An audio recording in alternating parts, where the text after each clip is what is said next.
Hola chicas, muy buenas tardes. El día de hoy, por cuestiones ajenas a mi persona, cuestiones laborales, no las voy a estar acompañando de manera física en nuestra sesión de clases, pero les he grabado la clase para que no tengan ninguna dificultad y puedan realizar la actividad que está destinada para el día de hoy, aprovechando nuestra hora de sesión, ¿sale? Por ahí les voy a hacer una breve explicación de los conceptos y características que vamos a ver de la teoría freudiana, de manera general, permitiendo que sea sencillo para ustedes y que sobre todo, pues, si hay alguna duda con respecto a, pues me lo puedan comentar la siguiente semana, escriben por ahí sus dudas y lo platicamos. Es bien importante recordar que la clase pasada estuvimos trabajando con la pulsión de Eros y Thanatos y comentábamos que para Freud precisamente Eros tenía que ver con vida y Thanatos tenía que ver con muerte. Son características o conceptos que también él va a mencionar muchas veces en varias teorías y que de hecho es lo que mantiene y da estructura a este enfoque o esta corriente psicoanalítica. El día de hoy vamos a ver algunas características de la teoría freudiana, como lo son el método terapéutico que se utiliza, vamos a ver por ahí la forma de aplicación que se tiene, entre otras cuestiones que son indispensables estar resaltando. Bien, vamos con el psicoanálisis, la definición en específico, ya lo habíamos platicado en clases. En cuanto a nuestra formación como psicólogos, sabemos que existe la primer corriente con mayor impulso, que es el psicoanálisis. Y este como tal, pues bueno, se compone de varias teorías, todas cimentadas desde el autor, que es Sigmund Freud, y que más adelante tenemos a otros personajes que se mantienen en la misma línea, pero que también tenemos a los post-freudianos, es decir, después de Freud, que son otros personajes que vienen a tomar la línea base del psicoanálisis, pero lo adaptan a su propio contexto y propia teoría. En pocas palabras, el día de hoy vamos a identificar qué es el psicoanálisis desde una cuestión de intervención, ¿vale? El psicoanálisis es conocido como un método de investigación de los significados mentales inconscientes. ¿Qué quiere decir esto? Que tiene una serie de pasos para poder realizarse.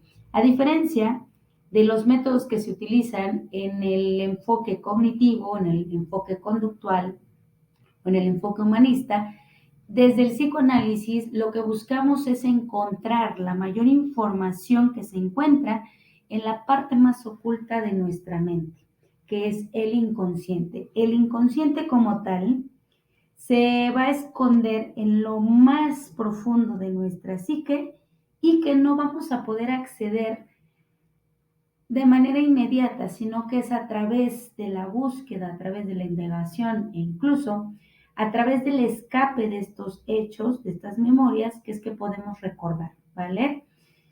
Dentro del psicoanálisis, el método utilizado es simplemente encontrar la información que tenemos atribuida a través de nuestras experiencias, es decir, lo que hemos vivido, lo que han dejado huella y que de alguna u otra manera hemos bloqueado y que dentro del campo terapéutico lo vamos a utilizar en la interpretación de las relaciones transferenciales, resistencia y deseos inconscientes. ¿Qué quiere decir esto?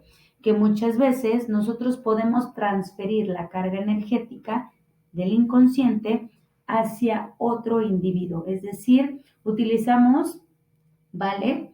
Esta interpretación a través de los mecanismos de defensa como lo es la proyección. Y en terapia o en psicoterapia, ¿vale? Basado desde esta corriente, muy probablemente se pueda dar transferencia, es decir, el paciente o el usuario, ¿vale? Va a desplazar toda esa carga energética que viene de su psique hacia nuestra persona. Y es ahí en donde podemos llegar a encontrar alguna resistencia. ¿Qué quiere decir esto? Que se puede bloquear aquella información que está en nuestra psique, pero que no podemos hacer conscientes. Desde el psicoanálisis se busca hacer consciente lo inconsciente, ¿vale? Y la única forma es buscar e indagar a través de los métodos que utiliza el psicoanálisis para que podamos de poco en poco dejar escapar un poquito de esa información, ¿vale?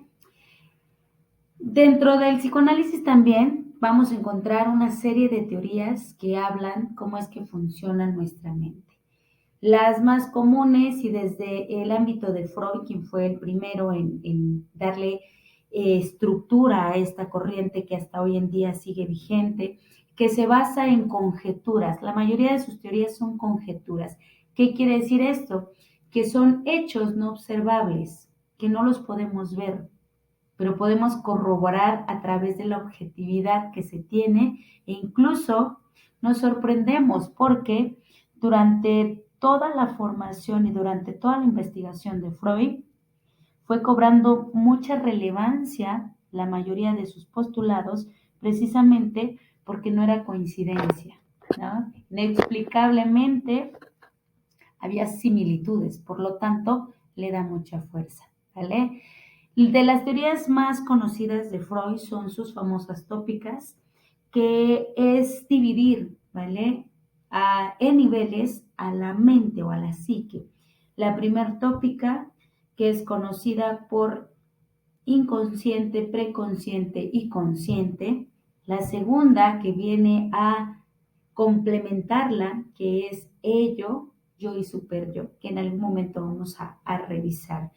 Dentro de esto también tenemos algunas otras teorías, como lo son, ¿vale? Los mecanismos de defensa que utilizamos, como lo son también algunos tratamientos que se utilizan dentro del psicoanálisis, que en su momento también lo vamos a estar revisando.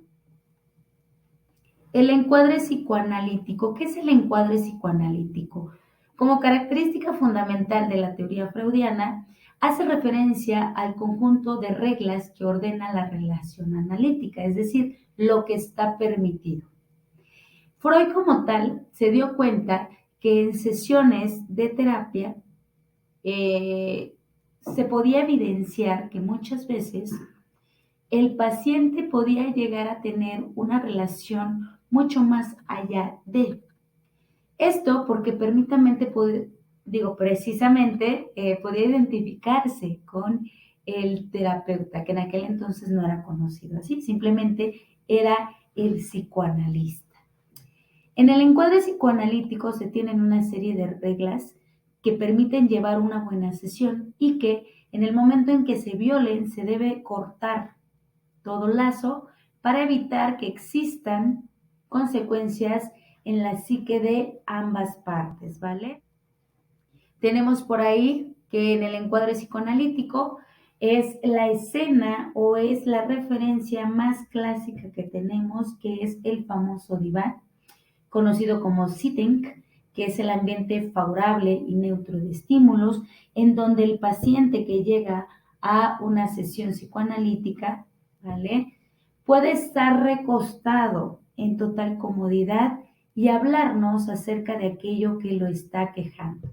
E incluso puede también estar sentado viendo de frente a su psicoanalista, permitiendo que exista contacto visual y que pueda también expresarse con, claro está que el psicoanalista toma nota de todo lo que le está mencionando el paciente y va a hacer énfasis en aquellas palabras que se repiten o incluso tienen un significado más importante para el paciente.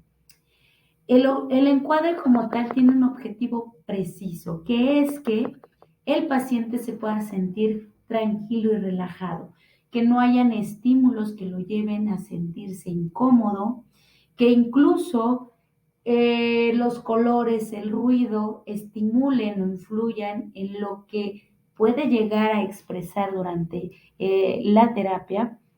Y pues bueno, se busca siempre la comodidad para que la mente o la psique pueda tener la oportunidad de dejar salir de poquito en poquito cuestiones que se encuentren en el inconsciente.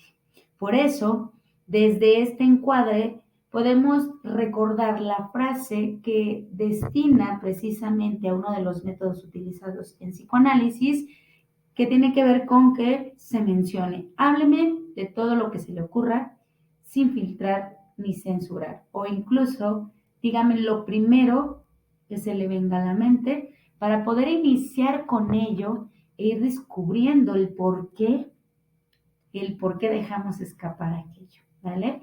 Los pongo en contexto. Cuando llegamos a una sesión psicoanalítica, es común, de acuerdo a los métodos utilizados, que dejemos que el paciente tenga total libertad y que aquello que nos mencione, sea un chiste, sea una palabra, sea una equivocación, nos está delatando que hay algo en su inconsciente que se va a escapar. Y por lo tanto, al momento de indagar, ¿no?, de llevar al paciente a encontrar el por qué, podemos buscar la raíz o la fuente. Bien, la historia respecto a por qué en el diván tenemos la posición horizontal es precisamente porque permite que la comodidad que tenga pueda alejar de la mente cualquier cuestión física. Es decir, si en la posición en la que se encuentra el paciente genera una incomodidad, una molestia a nivel físico, a nivel mental se va a tener presente siempre esa situación, por lo tanto, no se va a concentrar y esto puede llevar a que existan bloqueos. El que se esté de manera horizontal o vertical genera comodidad y depende mucho de cómo lo elija el paciente. Anteriormente se establecía sesiones por semana con una duración de 40 a 50 minutos y en algunos casos, ¿vale?, depende del tiempo y de los costos. En general se mantiene el estatus de tiempo porque una vez que hemos entrado en confianza, puede existir transferencia por parte del paciente, es decir, no podemos vernos más allá de, ¿sí? Aunque muchas veces, si se los platico, eh, la persona que asiste, porque necesita descubrir o necesita trabajar aquello que le está haciendo mucho eco y que limita, ¿vale?, su vida diaria, puede llegar a solicitar el que se le vea 2 o 3 veces a la semana, pero eso no forma parte de. ¿Por qué? Porque no se tendría, ¿vale?, la misma eficacia.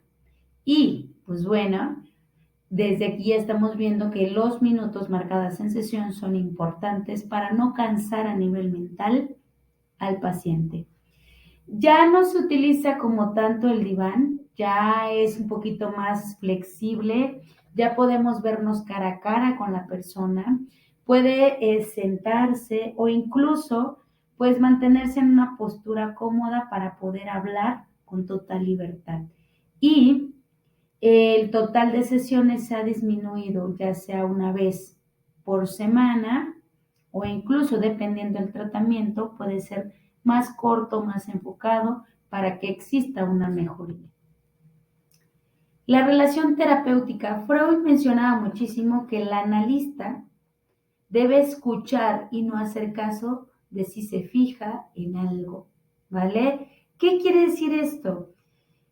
Desde la perspectiva de Freud, es bien importante que exista totalmente una atención hacia lo que te está diciendo la persona, en donde el paciente sea capaz de despegarse de sus emociones y de sus pensamientos, es decir, que no se sienta criticado y que el analista escuche, presta atención y hace énfasis en aquello que se menciona constantemente durante la sesión o las sesiones para que exista una buena relación.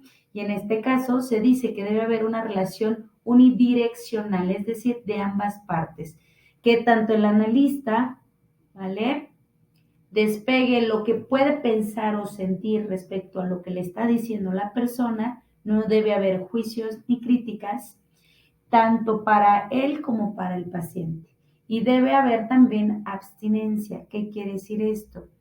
Que muchas veces, ¿vale?, el paciente puede llegar a desempeñar un papel de imponencia, como hablar, hablar, hablar, hablar, hablar y hablar mucho. O en otras ocasiones mantiene una actitud pasiva. Pero en referencia a cómo lo ve el analista, es que todo esto nos está mencionando respecto a cómo se está dando, ¿vale? Y se busca mucho que el paciente pueda tener participación activa, pero no dominante. Neutralidad, ok. El analista o el terapeuta desde el corte psicoanalista siempre va a buscar dirigir o involucrar, ¿vale? De manera acertada aquello que le está mencionando el paciente. Pero nunca va a dar su punto de vista, no va a dejar expresar lo que está pensando o sintiendo y mucho menos va a dar consejos. No interrumpe, no rompe con lo que está diciendo, espera a que el paciente deje de hablar para poder enfatizar aquello que se está trabajando. Evalúa lo que se siente, es decir, la contratransferencia que va de el analista hacia el paciente. Evalúa desde una perspectiva neutra, sin emitir juicios, es decir, no va a criticar, va a analizar. El rol actual del terapeuta ha sido un rol totalmente gradual. Anteriormente, ¿vale? El terapeuta era más activo porque preguntaba, cuestionaba y pues bueno, a veces llegaba a cortar con lo que se estaba mencionando para enfatizarlo. Hoy en día, y de acuerdo a cómo se ha ido marcando, y lo había visto Freud, el analista debe tener una actitud pasiva, es decir, esperar, escuchar pacientemente e interpretar a través de lo que está escuchando lo que le está tratando de decir el paciente. Debe ser totalmente claro a través de la información que busca, ¿vale? No debe hacerlo de una manera que no tenga un orden, sino que a través de lo que se empieza a trabajar se va a ir retomando, como sacando piezas de ese gran rompecabezas, perdón, para poder tener elementos completos. Y la confrontación en donde hay cuestiones que se van a presentar, sobre todo para hacerle frente a lo que está diciendo el paciente y activar, ¿vale? Los mecanismos de defensa de este. ¿Para qué? Para que todo aquello que nosotros ya tengamos, la posible, ¿vale? Respuesta próxima al por qué el paciente tiene cierta situación, pueda ser fortalecida, pueda ser contrarrestada y sobre todo para que el mismo paciente pueda fijarse en lo que está diciendo y cómo lo está abordando. La interpretación, precisamente conocer que muchas veces va a existir una resistencia por parte del paciente hacia el analista, que puede bloquear o que incluso no quiere dejar salir, porque en cuestiones de aceptar o incluso entender lo que no sucede a veces es difícil, ¿no? Entonces, entender que es un proceso se va dando conforme se van dando las sesiones y que muchas veces se debe explorar todo el contenido que nos están dando a través de las palabras, a través del argumento, para saber cuál es esa pulsión o estas cuestiones inconscientes que se están presentando a través de la conciencia. En cuanto a la formulación del problema, pues bueno, son como más aspectos o premisas que se pueden utilizar dentro del psicoanálisis, entendiendo de que si existe un psicoanálisis es porque los síntomas pueden estar lejos de ser naturales, ¿no? Y que la naturaleza a veces es mentirosa. Bueno, son como algunas premisas, pues ahí te las puse para que las puedas revisar. Y que bien, nos acercan un poquito más hacia es que el psicoanálisis, pues bueno, sigue teniendo tanto auge en la actualidad, ¿no? Me voy a adelantar un poco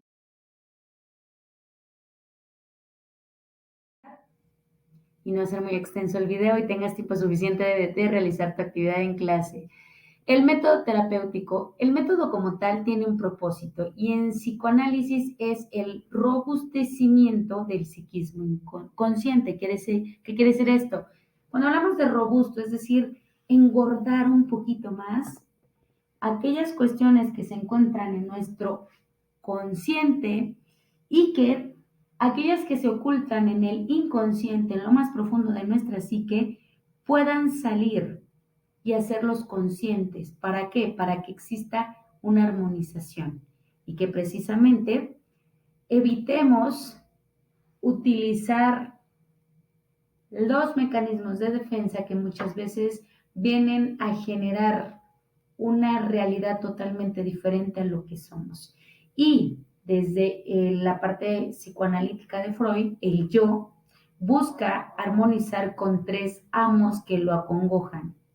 Una, primero, su fracaso, que es precisamente por una angustia real, aquello que vive, aquello que quiere evitar y que se pretende escapar, ¿vale?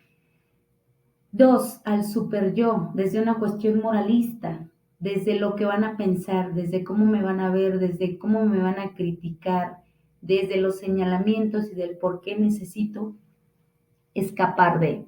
Y el ello, el fracaso, la angustia neurótica que tiene que ver con el principio de placer, aquello que me genera, ¿vale? Satisfacción y que busco a toda costa satisfacer ese deseo, pero mi yo y mi super yo no me lo permiten. Son como los tres amos que se presentan dentro del método terapéutico.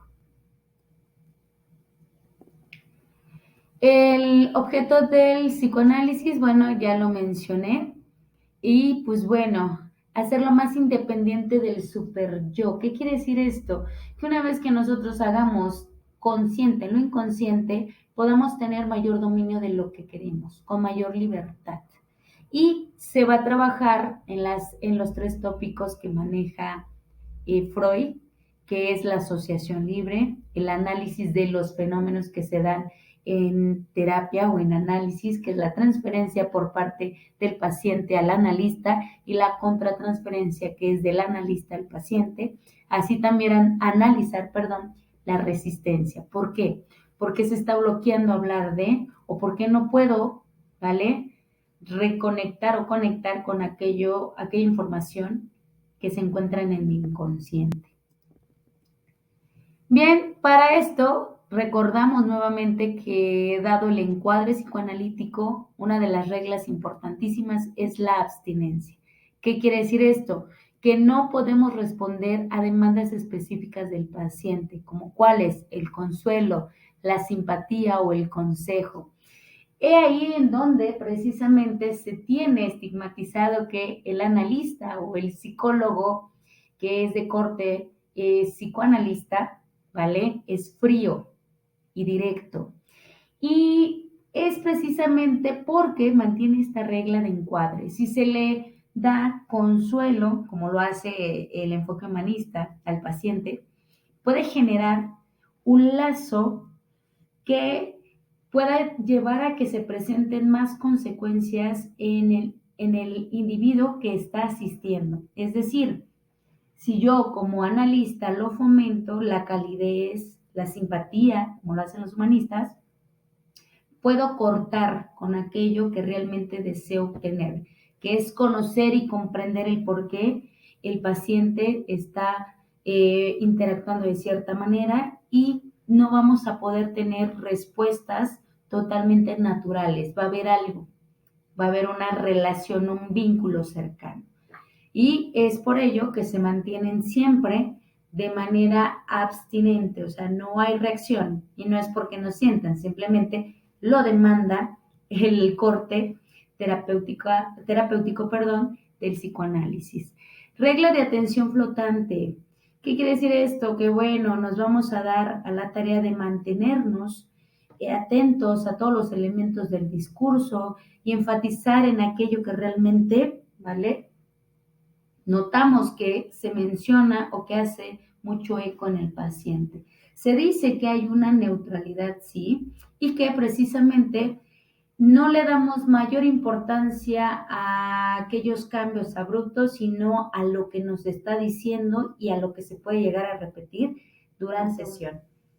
Los ámbitos de aplicación, bien, esta corriente se destaca precisamente porque los conocimientos o la teoría misma se puede utilizar en los siguientes ámbitos. En el campo educativo, la psicología educativa tiene gran peso para entender desde la pedagogía cómo es que un educador, ¿vale? Es capaz de sentirse atraído y ser empático con los niños, ¿no? Y también se puede llegar a entender este vínculo de amor-odio que se puede dar entre maestro y alumno, que muy comúnmente, no lo sé, a veces de manera inconsciente, en algún momento de nuestra vida, o vimos o escuchamos que alguien, algún compañero, nosotros mismos, sin siquiera desearlo, pensarlo, podíamos llamar papá o mamá a nuestros maestros por error, pero es por esta cuestión vínculo, ¿vale? El vínculo que se genera y que, pues bueno, permite que en el campo de la educación, desde el psicoanálisis, podamos entender. Ok, me voy a...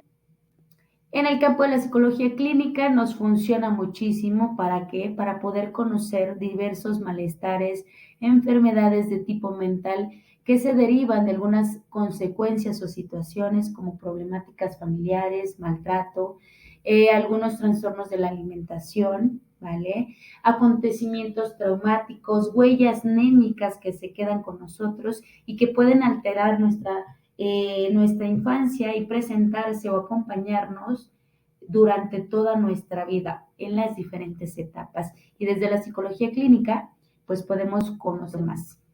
También lo identificamos en la antropología, en la psicología social, en la psicología forense, ¿no? Desde el campo del perfilaje. Desde la psicología forense, para realizar algún perfil de algún individuo que comete actos delictivos, se puede obtener información si es precisamente de hechos vividos en alguna etapa de su vida o incluso a mecanismos de defensa que llevan a que el ello, el principio del placer, esté más presente. Y pues bueno, por ahí hay muchas series de televisión que hacen mucho eco en ello. Una de ellas se las puedo recomendar, que habla precisamente de personas con algunas cuestiones específicas, es mentes criminales, en donde hay un grupo del FBI, Unidad de Análisis Conductual, que desde las teorías de Freud hacen perfiles para dar con los asesinos seriales y dar una posible explicación del porqué, ¿no? Y ahí es un claro ejemplo de cómo las teorías de el psicoanálisis. Bien, el psicoanálisis como tal, ¿vale? No promete la felicidad, pero apunta a que el sujeto pueda ser responsable de aquello que le aqueja y asimismo evite, ¿vale?, sentir culpa. Su fundamento de abordaje se sustenta en que el sufrimiento psíquico se puede abordar a través de la palabra y el argumento, es decir, a través de lo que estás diciendo y me estás diciendo, podemos encontrar qué es lo que sucede, ¿no? Y pues bueno, por ahí tenemos a Lacan, que desde la cuestión post-freudiana, después de Freud, habla de la confrontación. Y bueno, para la actividad del día de hoy me van a realizar un cuadro sinóptico con el material que les envié, haciendo hincapié en lo más importante del tema. Eviten saturar su actividad y pues bueno, me van a tener que mandar fotito al grupo de WhatsApp una vez que hayan terminado su actividad para que podamos cumplir con nuestro tiempo de sesión de clases. Les deseo bonito día, nos estamos viendo la siguiente semana, cuídense mucho y cualquier duda, ¿vale? Cualquier duda con gusto les estaré respondiendo, tal vez no de manera inmediata porque como les mencioné, estoy en otra actividad, pero con gusto en el transcurso de mañana o la semana yo les contesto.